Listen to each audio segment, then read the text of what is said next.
Hey, good morning, church. Well, we're here. We're here together. We're excited to be together. I'm excited to be together.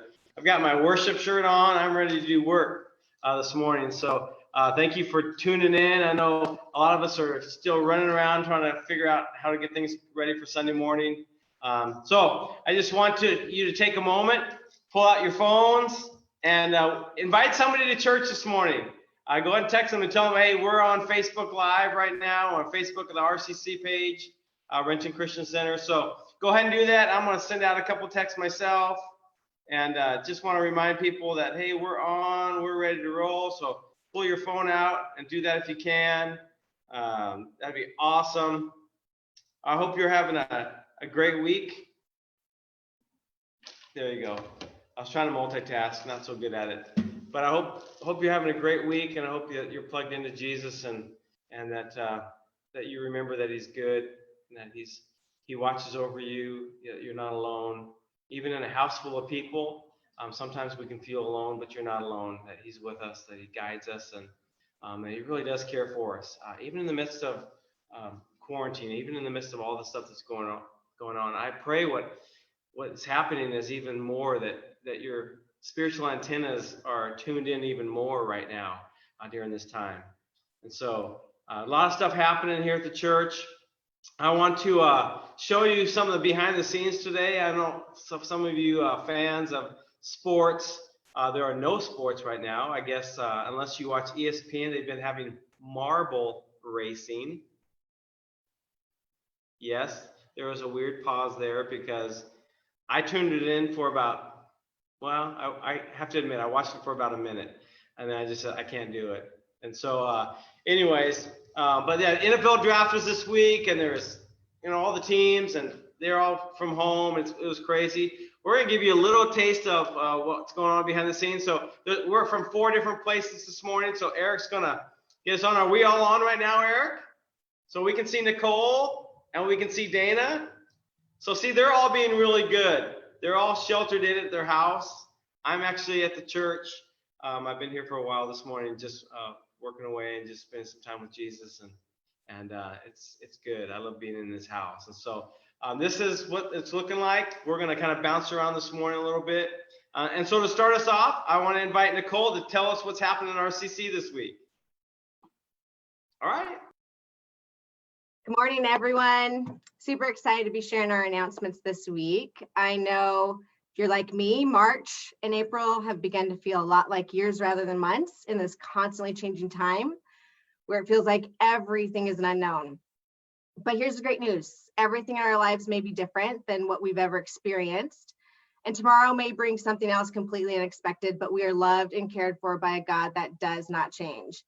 A God that is the same today and tomorrow as He was from the beginning of time. And that God has blessed us with this church body, a community that is not defined by being able to congregate together in a building, but a body that joins in daily prayer for one another, worships together, and because of this amazing technology, can church together. So now more than ever, we're in a time where many, like PK said, need that connectedness to not feel isolated and alone.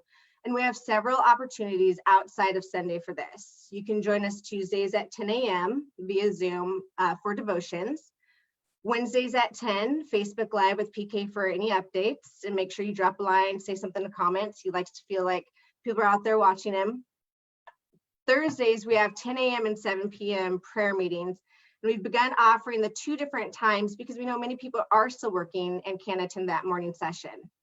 Friday at 10 a.m., we have True North Kids teaching with Pastor Marcy or Pastor Pam. And I want to read a little quote from Mr. Rogers. At many times throughout their lives, children will feel the world has turned topsy-turvy. It's not the ever-present smile that will help them feel secure. It's knowing that love can hold many feelings, including sadness, and that they can count on the people they love to be with them until the world turns right side up again. Pam and Marcy are 2 of those people in the lives of our children. And for this, I'm incredibly and personally thankful.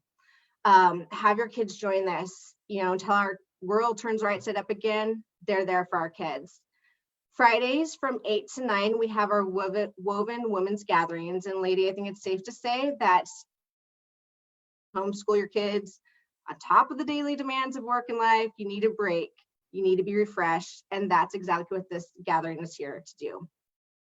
Anna will be mailing out the schedule and links weekly, so you can follow along and connect with us. If you have not received any emails from her recently, be sure to reach out so we can make sure that you get added to that. We're thankful for all of you that have dropped off snack items for our Renton homeless shelter. There are still 20 people living in the shelter that continue to need our help. And as you shop for your own groceries this week, maybe consider picking up some extra snacks, extra box of pasta, or any other non-perishable meal essentials. You can drop these items off at the church pretty much anytime if someone's usually there. As well as that, we continue to have many needs at the church and would love to have your help. You can reach out to Krista or PK for more information about that. One of the last things I'd like to talk about can also sometimes be the most difficult, and that's tithing. I want to share a personal story first because I feel like it truly mirrors the heart behind tithing. Many of you know that I work for a nonprofit, and it's actually the nonprofit that benefits my daughter Addie's disease. Because of the impact of the coronavirus, this COVID-19, every person within my organization has received a pay cut. We've had our contributions by our employer to our retirement stopped, but the demands of our jobs have not gone away. In fact, it's become greater and it's become heavier. Someone asked why the staff are staying if we're not getting paid enough, or why the foundation didn't just lay people off so that we could get the unemployment benefits. And here's what I've said, yes, the pay cut hurts. The lack of retirement contribution hurts. The heavier workload is stressful, especially with having kids home all day. And my days are a lot more exhausting. But what has not changed is the need of that community that the foundation serves. The foundation has a heart and a mission to meet the needs of those suffering with these diseases. And we can't meet those needs without the people in the workforce, without the people giving of their time and their resources. The purpose of tithing is no different. We are each being impacted, but regardless of the changes and challenges we're each experiencing, the heart and mission of our church is not changing. All of us are still here to meet the needs of this community that we serve. It's a community that needs us more than ever. And without the church, without the giving of resources, those needs can't be met. You may not be able to give to the same capacities you did 4 to 5 months ago, but I ask that it be on your heart to trust that the giver will be blessed and prayerfully give to your current capacity with generosity and without fail.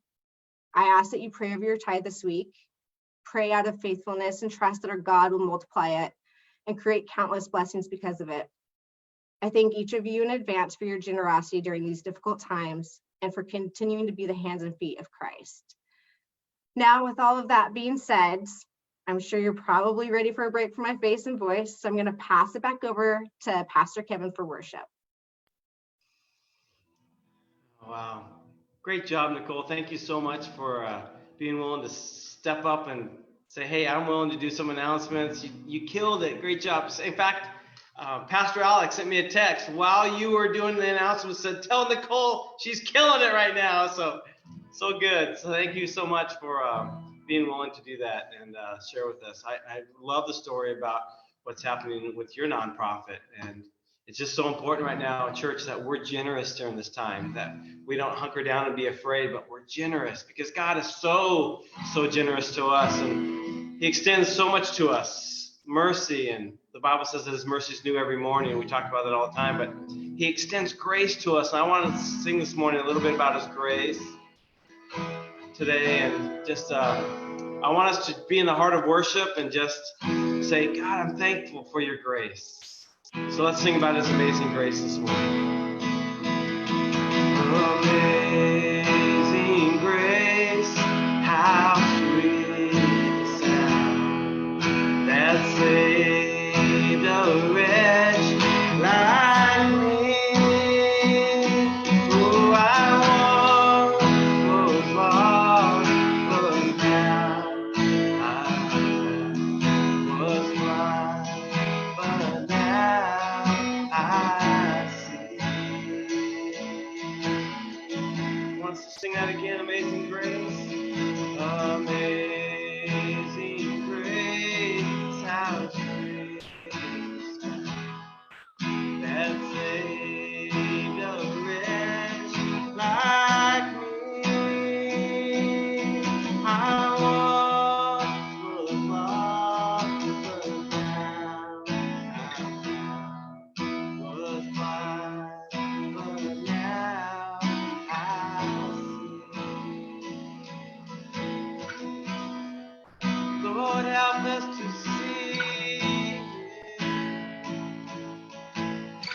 God, that is our prayer this morning, that we would see you in a new way today. God, that we would receive and that we would see your amazing grace in our lives, God.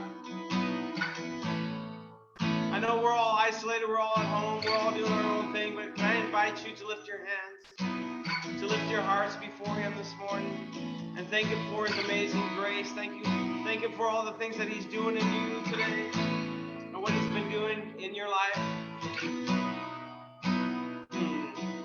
He really is an amazing God, amen. This is amazing grace. This is unfailing love,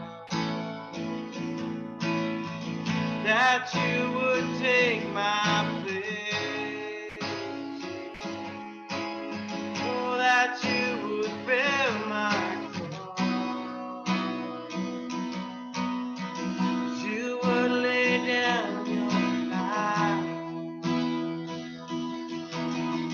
that I would be set free.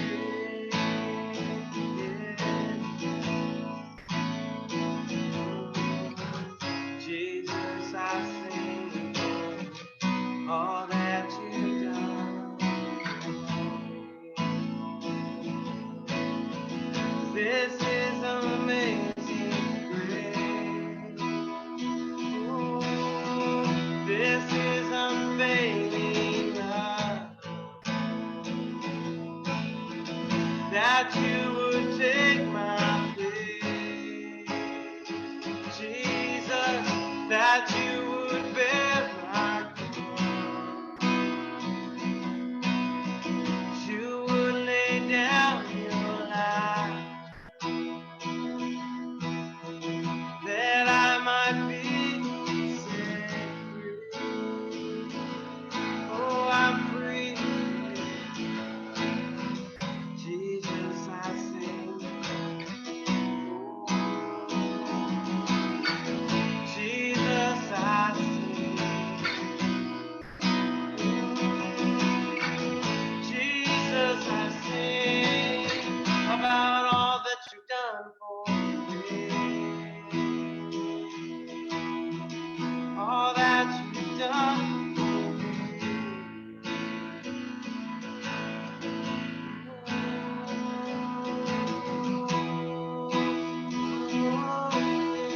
It's all that you've done, all that you're doing for us.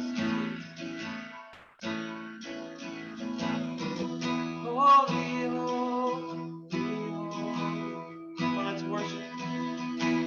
Holy, holy, holy. Jesus, you are holy, holy, holy.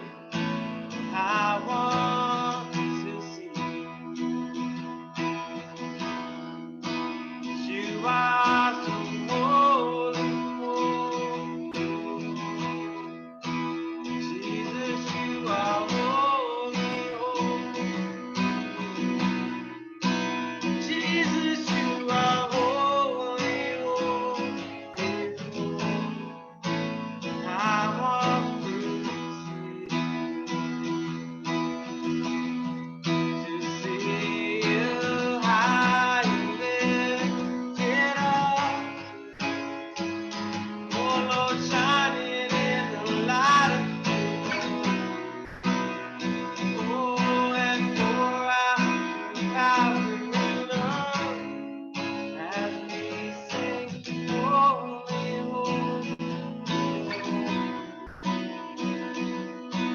Pour out your power and love as we sing, holy, holy, holy.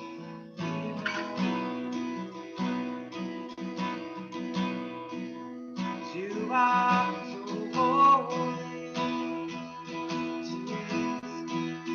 You are holy, Lord Jesus. You are holy, Jesus. We want to see.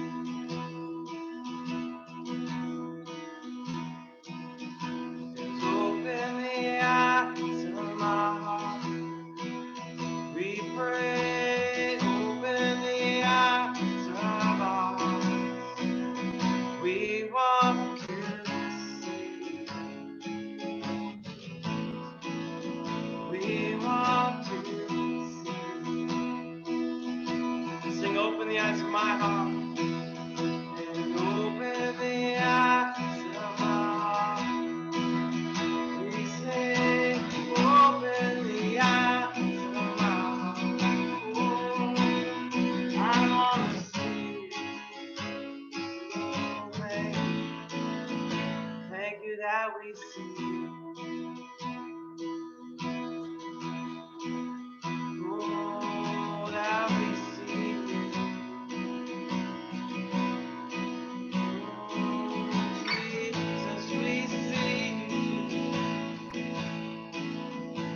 God, that is our prayer, that God, that you would open the eyes of our hearts, that we would see you, and that, God, we want to proclaim today, we want to declare today, God, that we do see you. God, we do see you moving in us. We do see you and experience your grace in our lives, God. And church, can I just encourage you right now, if you don't see him, if you're not experiencing his grace, if you're not seeing him move in your life, it's a simple prayer that you just ask him. It's really a prayer of surrender. That, God, I'm surrendering all the things that I want to see, and God, I really want to see you. He's so good to us. He's so good to us. I'm really looking forward to the word that God has given Dana to share with us this morning. He's my buddy. We get to hang out. We've even snuck into the church and played ping pong. But we're social distance across the table from each other, so I think that's okay. So Dana, thank you for being willing to share with us this morning. I'm looking forward to the word God has given you for us. My friend. Whoop, now I'm unmuted. Hey, thank you, my friend. Thanks for setting the table for us. And you were talking, and I actually had my eyes closed and was just kind of sitting here enjoying the music. So I had to kind of come back to reality here a little bit. So thanks. Good morning, everybody. I'm sitting in my little room here at home.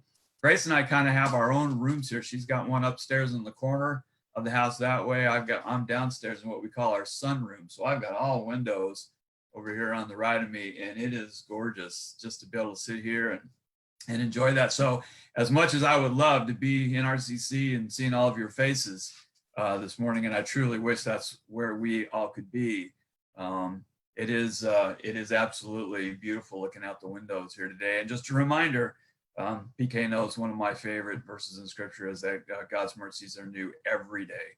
Every day we wake up, we get a do-over. If you remember being a kid, playing games or playing ball as a kid, and one of the greatest cries you can make is do-over, do-over. And God gives us a do-over every day. So that is a pretty special thing. It has been cool to see some of you this week over at the church, a lot of social distancing going on. I know Krista posted a picture of the two of us doing a social distancing high five together on Facebook, and they got a ton of comments. And so it's been fun being over there. We've just been doing some puttying and primering and sanding and getting ready to beautify the outside of the church. A lot of people over there trimming ivy and trimming trees, and the park that's on the west side of the church is really coming together and looking like something. Summer is going to be really fun out in that space. So as I said, it's been good to have those little moments where we can see each other. I had to drop something off over at the Cap's house yesterday, and Toby and I stood on the porch, and Toby stood in his door, and we stood there and talked for about a half an hour, and just reminded me, kind of bittersweet, because it was great to spend time with one of my best friends, but a little bittersweet in the fact that, it reminded me how much I miss just being able to hang out. So I think one of the hidden benefits of this time of, the distancing and the sheltering at home, so much in this world we take for granted, isn't there? There's just so much that when it's easy and accessible, we don't even think twice about it, really. And then when suddenly it's not there, we can just sit back and begin to realize and experience how many blessings we do have in our life. And so I think our time right now is an opportunity to ask God to show us those things. And hopefully we'll come out of this with a greater sense of appreciation for all the blessings that we each enjoy. So anyway, great to be here with you today. My job today, and just the message that I want to bring, is really just a capstone on what PK shared with us last week, and this idea of Jesus' statement that I am the vine. I'm going to share a little story. When Grace and I first moved up here, so Grace and I both grew up in Southern California. And so that wasn't until 1995 that she and I moved up here. World Vision moved its headquarters. I worked for World Vision before I retired in 2018. Grace still works for World Vision. And we moved in 1995 from Southern California up here to, actually we lived in Kent when we first moved up here. We rented an apartment for a year because we didn't know anybody. We didn't know anything about the schools, the neighborhoods, whatever. So we actually moved into an apartment and lived there for a year. And our anniversary is in February. And we learned, very quickly that Februaries in Southern California are not quite the same as Februaries in the Pacific Northwest. And our tradition had always kind of been do a little getaway for our anniversary. So it was, February, this would have been February 1996, rolled around. We'd lived up here about 6 months. And so we were trying to figure out a place that we wanted to just go and get away for our anniversary. And I remember a friend of mine at work, she had gone to Victoria and was talking about how beautiful, Victoria was and how much they enjoyed it. And I remember she made this statement that was so hilarious because she goes, "Oh, I loved being in Victoria. It was just like being in another country." And I looked at her and I said, "You were in another country. It's called Canada." Anyway, I get what she means though, because when you walk those streets in Victoria and it's, you do feel like you're like in England or somewhere in Europe. So we decided to go there. So we found this beautiful old B&B called Craydoric Castle. And that's where we stayed, and we went up on the ferry and did all the cool things in Victoria. The museum that's there. If you've never been, I highly recommend it. The museum and the Parliament Building and all the things by the waterfront and the Empress Hotel and high tea and all that stuff. But one of the things that we did was Bouchard Gardens. Any of you that have been there just know that's sort of you sort of gotta do Bouchard Gardens when you go. And it's if you've never been, it's just this beautiful. It was an estate of a very wealthy family that lived in that area, and the wife, can't recall their last name, but the wife was just incredibly into plants and gardening and landscaping. And Bouchard Gardens is just an absolutely amazing place. And so we thought, well, we're going to jump on the bus and go to Bouchard Gardens. So we go down to the Empress and meet the bus and go out to Bouchard Gardens in February. And it was beautiful and it was nice and it was fun to walk around. But I'll never forget seeing the sign for the Rose Garden. I thought, the Rose Garden, let's go over to the Rose Garden. And we walked over to the Rose Garden. And let me just say, in Bouchard Gardens in February, the Rose Garden loses a bit of its appeal. It probably would have been more accurate to call it the stem garden than it was the Rose Garden, because every one of those rose bushes had been whacked down to its absolute nubs, and kind of stood there and looked at the empty rose bushes and went, okay, let's go look at something else, because there's not much to see here. I remember, a couple years later, my parents came up for a visit and we took them to Victoria, but this was in May or June. And we went back to Bouchard Gardens, and holy mackerel, what a difference. Victoria in that period of time is just absolutely gorgeous, giant, pots of flowers hanging on all the light poles, and Bouchard Gardens is just amazing. Everything was in bloom, and that rose garden in May or June, whenever it was we were there, was just absolutely breathtaking. And it's amazing when you understand and see. So I think it was even more powerful to have seen it in February and then to have seen it when it was in full bloom. And it brings home this idea of the power of pruning, the idea that when we remove that which isn't fruitful, when that which doesn't lend itself to beauty or life or growth is removed, how much more beauty, life, and growth can actually exist. And I just want to refresh us and read again. So I'm going to be starting off here in the book of John 15. This is exactly where we were last week, John 15:1. So if you want to grab your Bible and join me in that spot. PK read this to us last week. I'm just going to read it again. This is going to be John 15:1-4. I am the true vine, and my Father is the gardener. He cuts off every branch in me that bears no fruit, while every branch that does bear fruit, he prunes, so that it will be even more fruitful. You are already clean because of the words I have spoken to you. Remain in me, and I will remain in you. No branch can bear fruit by itself. It must remain in the vine. Neither can you bear fruit unless you remain in me. Jesus starts this off in verse 1 saying, I am the true vine, my Father is the gardener. And then the very next thing he goes to is the idea of being pruned, the idea of removing that which is not bearing fruit so that fruit can actually appear and fruit can actually be born. I think the vine that Jesus was referring to, because there are lots of things. Eric, we were talking real briefly this morning, and he was saying how he and Kirsten LaRoche were discussing pruning their tomato plants, and how when you prune your tomato plants, I don't have any tomato plants, but I assume that when you prune your tomato plants, you get a better crop of tomatoes. There's lots of things in nature and in agriculture that if you prune them, you get such a better yield and a better crop. I don't know if you've ever seen an apple tree that's not been pruned, but holy smokes, those things have those things will go crazy if you don't cut off some of those extra branches. And that tree is trying to feed all those branches, the ones that are productive, as well as the ones that aren't. When those ones that aren't are removed, then more of the life of the tree can go to those that are bearing fruit, and the fruit is stronger and sweeter and more plentiful on those branches. So this idea of pruning, I think what Jesus was probably referring to at that time was a vineyard. When he talked about a vine, he was probably talking about grapes.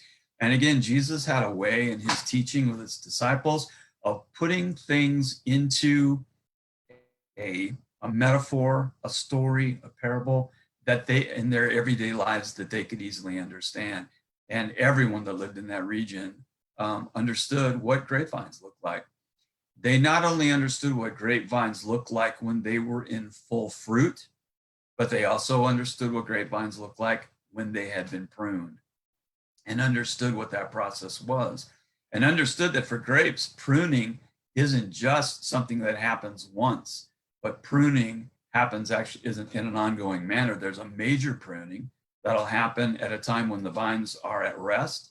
But again, when shoots are coming off of that grapevine and they're not bearing fruit, they'll be snipped off, because the vintner, the vineyard worker, the vineyard owner doesn't want that true vine to be spending its time feeding a shoot, a branch that is not bearing fruit. And so they're removed. And so that pruning process is constant. And that was what Jesus was referring to. And maybe they were even had walked by a vineyard earlier that day before he said this to them, so that they could grasp and understand the concept that he was bringing. The idea of being a branch that is connected to the true vine of Jesus, the whole idea is to bear fruit, is to bring fruit out of that situation. And it's interesting, I'm going to flip over here really quickly to the book of James. You don't have to do this, but I'll give you the address. It's James 1:2. And Kevin took us through the book of James not too long ago, but I wanted to read James chapter 1, starting at verse 2. Consider it pure joy, my brothers, whenever you face trials of many kinds, because you know that the testing of your faith develops perseverance. And perseverance must finish its work, so that you may be mature and complete, not lacking anything. The pure joy that James is referring to there when we face trials, that's the pruning. So often, the pruning in our life is brought forth through this idea of trials. And what James basically says here, consider it something to run away from when you encounter various trials. Consider it something to avoid when you encounter various trials. Consider it something to curse when you encounter various trials. That's not what he says. Just consider it pure joy because of what fruit that trial is going to produce in your life. Trials are nothing we want to pray for. Frankly, trials are nothing that we need to pray for because they will come. And it's a part of God's refining process in our lives. If you want to flip over to Galatians chapter 5, and at verse 22, this idea of fruit, and it's so cool how these different pieces of scripture are so awesomely woven together, where we have Jesus talking about the fact that he is the true vine. We are the branches, that our role is to bear fruit and produce fruit. And then Paul in the letter to the Galatians does such a wonderful job in Galatians 5:22. of giving word, of identifying what that fruit is and identifying it for us. And what I love about the fruit of the Spirit found in Galatians is it's such a wonderful checklist, because it basically is telling me, if the Spirit of God is alive and well in me, if I am producing the fruit, the good fruit that the true vine has to provide for me, these are the attributes that will be in my life. These are the things that people will see and experience when they encounter me. And so this list is so helpful, of these 9 attributes of fruit that Paul identifies in verse 22.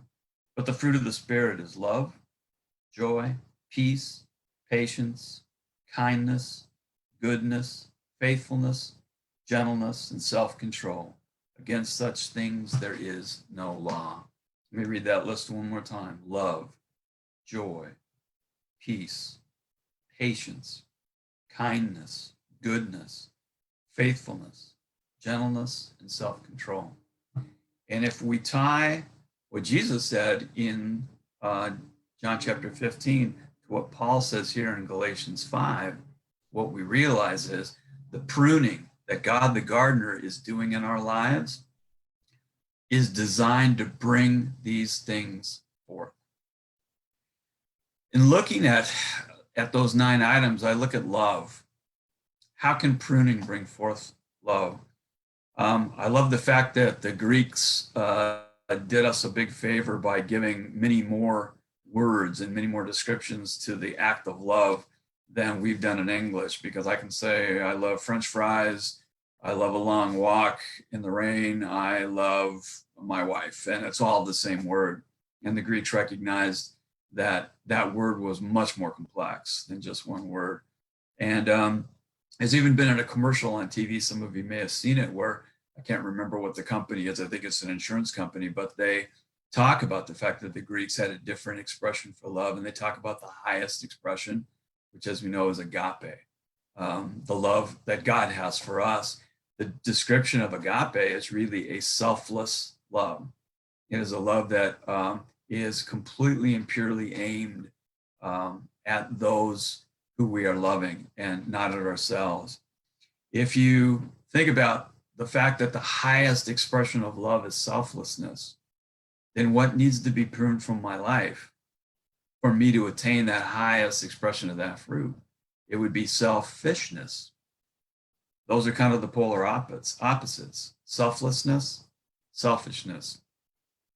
And one of the things I think we need to pray for is that God the gardener would be continually pruning the selfishness away from me, so that the selflessness, the fruit of selflessness, the fruit of love can actually come forth. And that pruning process, I mean, who likes to be pruned? Nobody.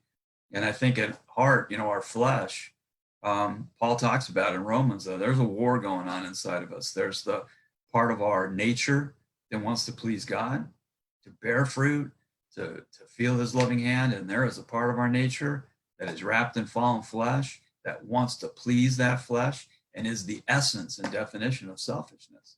And that those two are constantly battling each other for supremacy.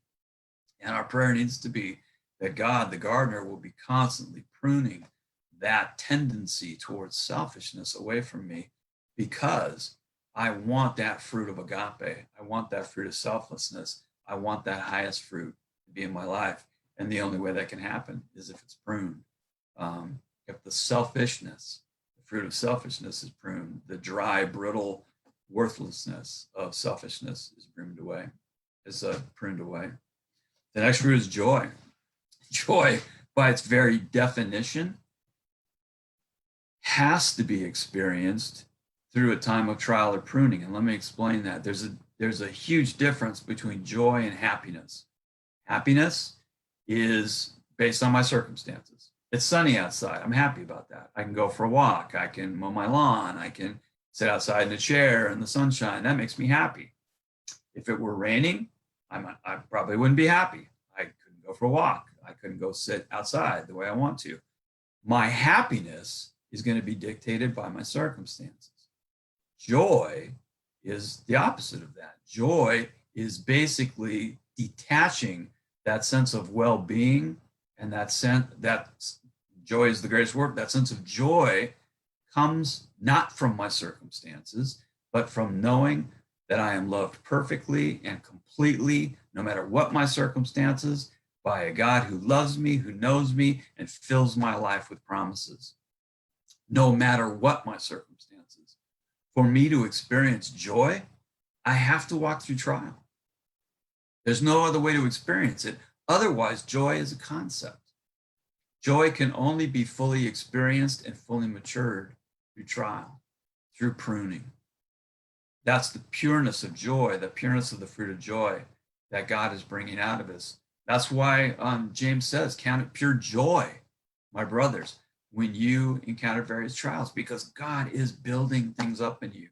God is allowing you to experience that and gain that fruit in your life. Peace.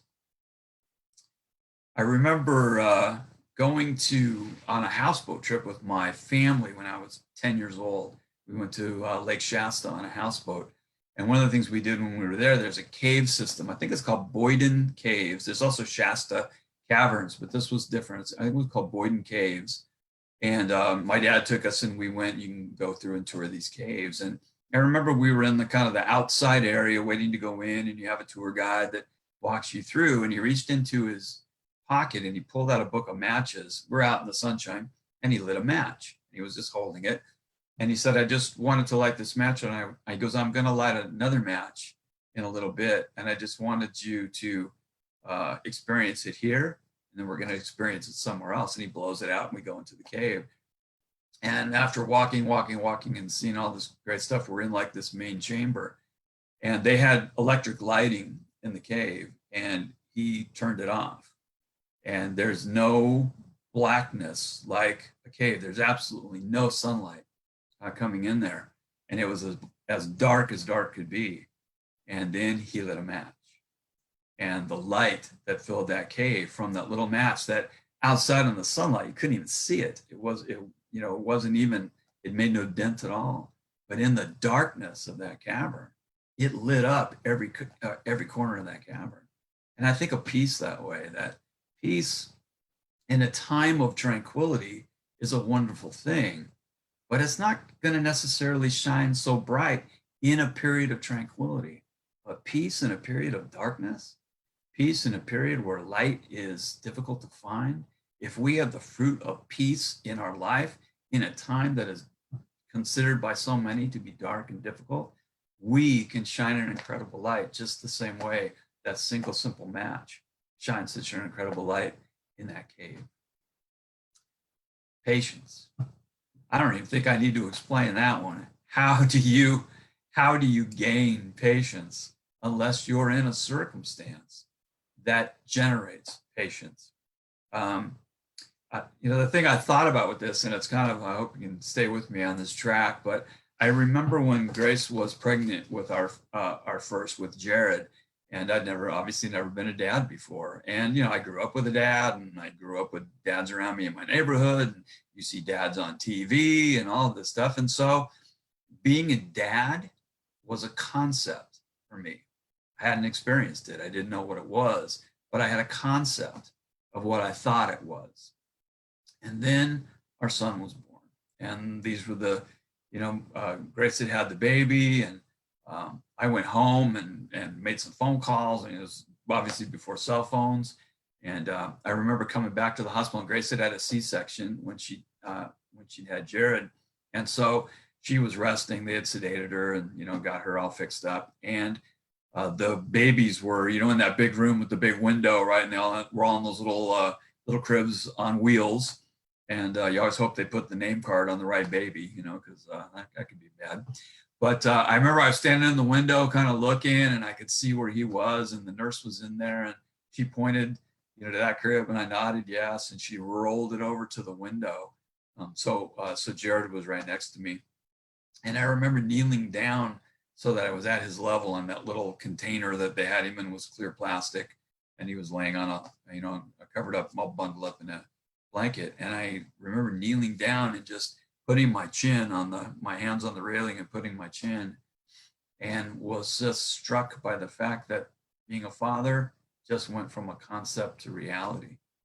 And the feelings that I felt at that moment and the intense love and connection that I had for that little baby that, an hour before, 3 hours before, had been a concept.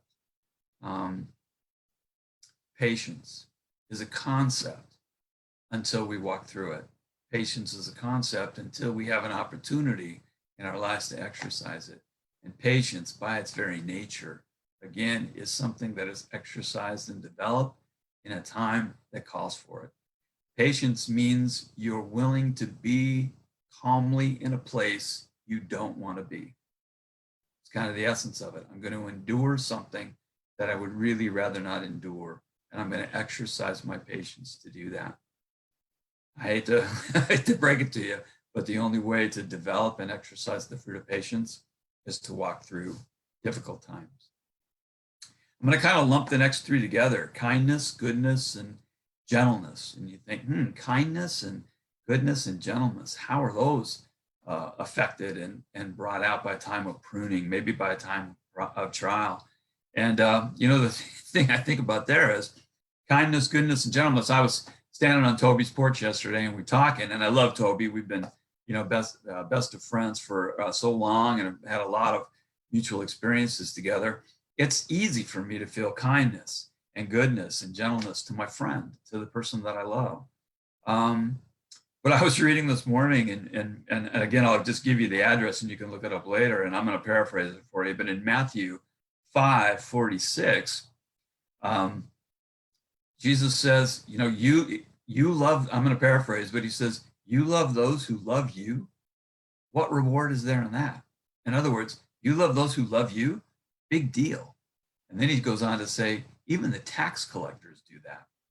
So funny, because a tax collector, there couldn't have been an example that Jesus gave of a more despised, lowly, low thought of individual. And it's so ironic that that's found in the book of Matthew, and Matthew, when his name was Levi, was a tax collector.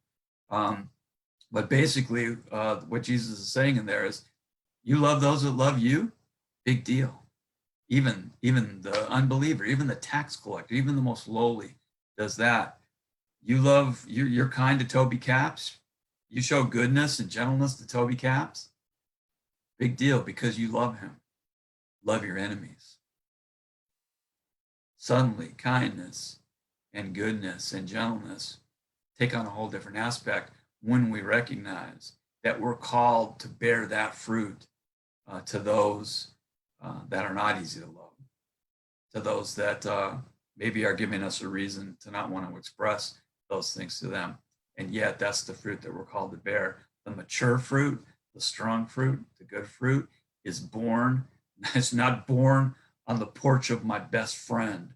It's born in the presence of an enemy. It's born in the presence of someone who is not in my flesh going to generate kindness, goodness, and gentleness. Faithfulness. Like joy, faithfulness has to transcend our circumstances.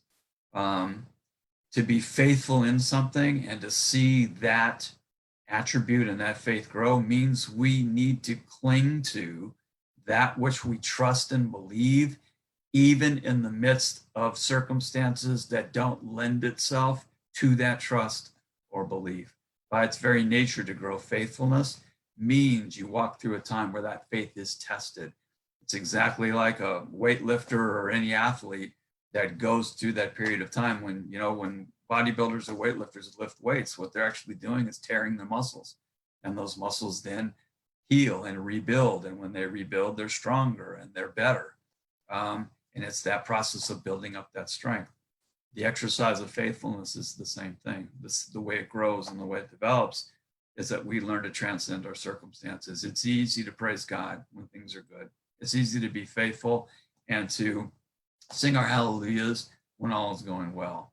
It is an exercise of faithfulness to do that at a time where it's difficult, and a time where the circumstances don't, in our flesh, don't call for it. And the last of those attributes, those fruits, is self-control. very tied back to love, self-control, controlling, and I would just basically say self-control is the control of selfishness, and it loops it all the way back to love. That our desires for ourselves, our actions for ourselves, are not focused on ourselves, but that are focused in concerns with others. And so that fruit of self-control loops right back and makes a complete circle when we look at it in the context of love. You know, pruning brings testimony. Pruning brings testimony. And there is not one person that's watching this live stream right now, whether you're watching it now or whether you're watching it later, there's not one person that does not have a testimony. We all have a testimony. The fruit of the Spirit is testimony. I taught on this at RCC back in August, where I talked about the different kinds of fruit and testimonies are hard won. There's some truth about testimonies. Testimonies are hard won. You only get one by walking through something. You can't buy them, you can't borrow them, you can't lease them, you can't rent them. A true testimony is hard won. It's earned. But a true testimony brings legitimacy. And what I mean by that is, if you walk through something and you develop a testimony in yourself, a testimony of faithfulness, a testimony of joy, a testimony of love, a testimony of the fruits of the Spirit, that's now your testimony. And when, not if, when you encounter someone else who is struggling with that same circumstance that brought your testimony is your legitimacy to speak life into that circumstance. Because without that, in a circumstance that I haven't actually walked through, I can be as empathetic and sympathetic as the next person.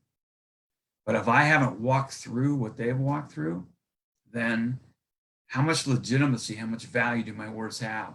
But someone who has actually walked through that trial, someone who has exercised the fruit of joy and patience and love in the midst of that trial, speaks with so much more legitimacy than I do, who have never walked through that circumstance. I think of Nicole, sharing today, which is awesome. And Nicole and Thad have some great kids, and their daughter Addie's an awesome girl, and Addie struggles, as Nicole said, Addie struggles with health issues. I'm so fortunate that my kids, we didn't struggle with chronic health issues with my kids. If I encountered a parent whose child and their circumstance, they struggle with that, like I said, I could be empathetic and sympathetic, but my words are going to pale in comparison to Nicole's words in that circumstance. And why? Because she has the testimony. Because the fruit in her is strong. The fruit in her is different than the fruit I have, because she has the testimony. Testimonies are hard won, and testimonies are filled with legitimacy. And like fruit, testimonies only have value when they're shared. The fruit of the Spirit, the fruit in our lives, is not intended for us, it's intended for others. Good fruit is available, good fruit is refreshing, and good fruit reproduces itself.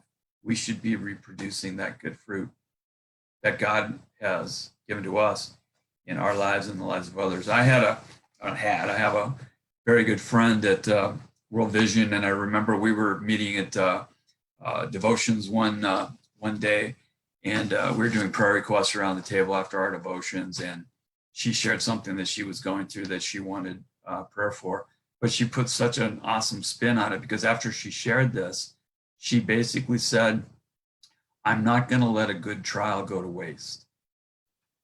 I want you to think about that for a minute. I'm not going to let a good trial go to waste, because God returns nothing void. There's nothing that God does in our lives that's meaningless or empty. Everything he does, he returns something to us. And so often when we're in the midst of a trial, when we're in the midst of that season of being pruned, what's our prayer? Get me out of here. That's the prayer. Get this thing over with. Get me out of here. End it. I don't want to be here. Her wisdom in that moment was to basically say, God, show me what you want to show me, because there's something you want to do in and through me through this trial. And I'm not going to waste a good trial. And the bottom line is, if our prayer is just get me out of here, we may not see or learn the thing that God would have us see or learn. And God loves us too much to kind of leave us in this fallow place. So guess what? He'll probably try to teach us that again. Personally, I'd rather just learn it the first time. So let's don't waste a good trial. Why waste a good trial? As God develops good fruit in all of us, let's embrace that opportunity to grow and to be able to manifest those things that Paul describes in Galatians chapter 5. What I'd like to do this morning, as I'm always want to do, I think in metaphors, I think in stories and parables. And so I've written a little something that I would like to share with you that I hope will bring home, I'm going to back up here a little bit, will bring home this concept of what Jesus means when he says, I am the true vine and we are the branches. This little story is called The Secret of the Rose. Down a sunny sidewalk skips a happy little girl. Bouncing are the masses of her quite abundant curls. Her effervescent mood, not difficult to understand. It's dawning, the result of what she's holding in her hand. A single scarlet rose is what has mesmerized and caught her. The end of it submerged inside a plastic cup of water. For weeks, she'd seen a thorny bush while on her way to school, growing in a vacant lot, a lonely little jewel. Watching it, she must admit, was something of a dud until it finally hosted a fantastic little bud. Checking on its progress like a family heirloom, imagine her excitement when the bud became a bloom. And so today she brought supplies to snip it from the vine. And as she did, she whispered, now your beauty is all mine. Arriving at her house, she knew exactly the right place to display the lovely blossom in a white ceramic vase. There upon her nightstand, like a fragile little tower, she set the dainty vessel with its quite alluring flower. Here it rested day by day, emitting sweet perfume, quickening her smiling face and brightening up the room. Until one morning she awoke and struck an anxious pose, observing that some petals had cascaded from her rose. She also saw the hue had changed, the color not as red. The flower drooped a little, like a saint with lowered head. Alarmed, she changed the water, slid it closer to the lamp, hoping that the rose would heal with extra light and damp. Yet when she hurried home from school and rushed into her room, she saw that time continued to evaporate her bloom. Till finally one morning it was very crystal clear. No longer could she fool herself or keep a bright veneer. Despite her love and diligence, her rose had truly died. She gathered up the fallen petals, sat right down and cried. Her mother heard her weeping as she cleaned the hallway rug and gathered up her daughter in an all-embracing hug. Seeing the now lifeless rose and petals in her hand, Mother said, there's something here for you to understand. When we snip a living rose, it's ours but for a time. It simply can't survive once it is severed from the vine. The bush is where it flourishes, where benefits are rife, providing all a flower needs for beauty and for life. Sitting in a little vase, resplendent and recast, it may appear delightful, but my darling, it won't last. Resting in her mother's arms, the daughter wipes her eyes. I wish there was a process where it could be otherwise. The little bush was beautiful, and yet so all alone. I wanted to rescue the rose and give it a new home. Her mother snapped her fingers. In her manner, something glows. Tell me quick, my little one, where did you find the rose? Her daughter then explained about the empty vacant lot. With a smile, Mom rose and said, come on, I have a thought. They ambled out to the garage and grabbed some gardening tools, then walked in the direction that the daughter took to school. Arriving at the vacant lot, the little bush awaits, and with shovels sharp and sure, they quickly excavate until the plant is gently lifted from its lonely plot and placed into a wide and waiting empty garden pot. Home again, they take their prize, set shovels in the rack, then place the green and budding bush out on the porch and back. Okay, my dear, the mother said and motioned to her daughter, you are now the gardener to protect and weed and water. I think you'll learn a thing or two. Her smile was warm and broad, not just about the roses, but about the love of God. And so the girl took on the task, spent many happy hours, and saw the bush grow strong and straight, producing many flowers. All through spring and summer, she enjoyed the fragrant blooms. Then autumn came, and she now grappled anxiousness and gloom. For though she worked just as before, seemed something now was weird. Her roses start to sag and wilt, and no new buds appeared. She ran and fetched her mother, took her to the porch outside, and spilled her apprehension in a quite consuming tide.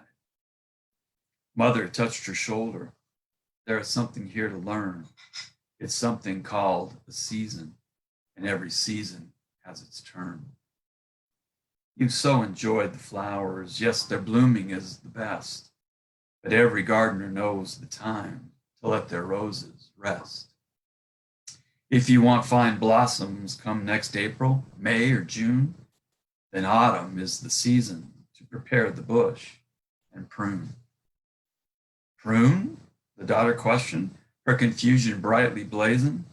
You mean like you and Daddy eat, a big old lumpy raisin? No, her mother laughed aloud, then quickly disappears, returning, holding in her hand a pair of gardening shears. Oh, Mom, the daughter cried, alarmed, now clear what prune imposes. Please don't tell me that those shears are needed for my roses. Sit with me and I'll explain. They rest upon a stool. You see, the roses need a trim for rebirth and renewal. Cutting off the older growth, now brittle and so dry, allows the plant to rest and give next spring another try. To give the bush a pruning is not the crime you're thinking of. In fact, for every gardener, pruning is an act of love. Still confused and hesitant, the girl sighs and, okay, as mother helps direct the shoots and stems to cut away.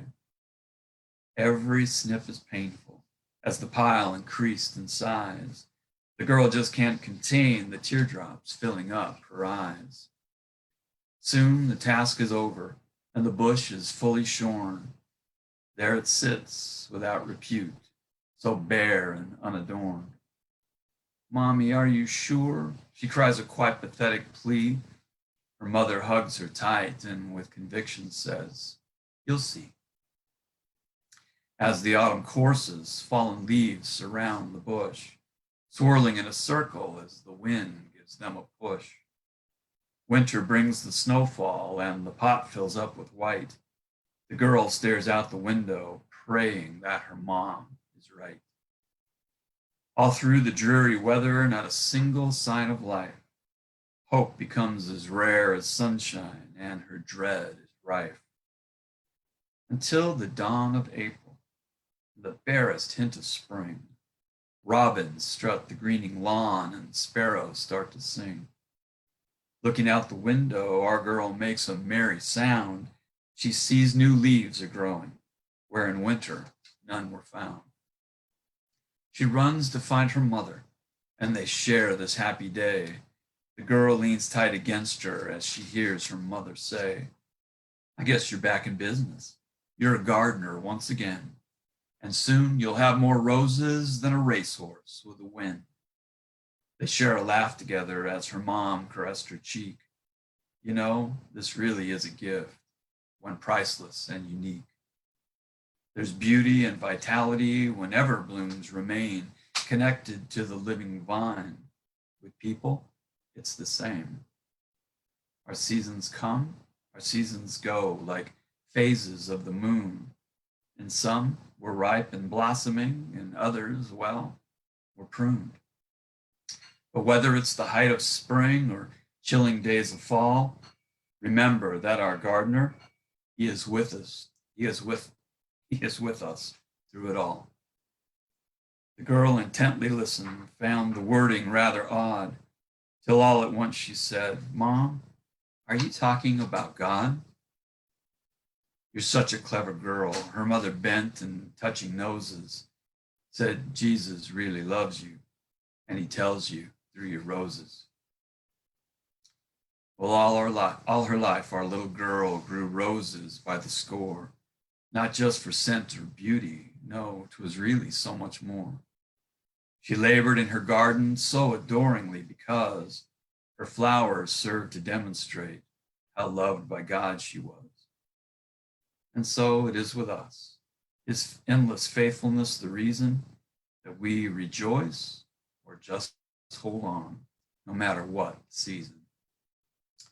A glimpse into the heart of God, his love for us disclosed, the rare abiding truth that is the secret of the rose. My desire and my prayer for all of you today, for myself, for all of us, is that we learn that secret of staying connected to the true vine, recognizing that in those times of being pruned, and I think we all agree that that's where we are right now, that God is doing something special in our lives, that he returns nothing void, that everything that we encounter and do, he's building up in us, he's building up a testimony, he's building up good fruit for us to be able to give away and have our lives be fruitful and abundant and full of good things and full of his love. So I just want to wish you guys a wonderful Sunday today. Look for those blessings because they're out there. They're in your own house. They're in your neighborhood as you take a walk. And maybe the beautiful flowers that are coming up everywhere around all of our neighborhoods today will be a great reminder of the faithfulness and love that God has for all of us. Amen. Amen. Thanks for joining us today, Eric. Thanks for doing such a good job on him in the live stream. Everybody have a wonderful day today.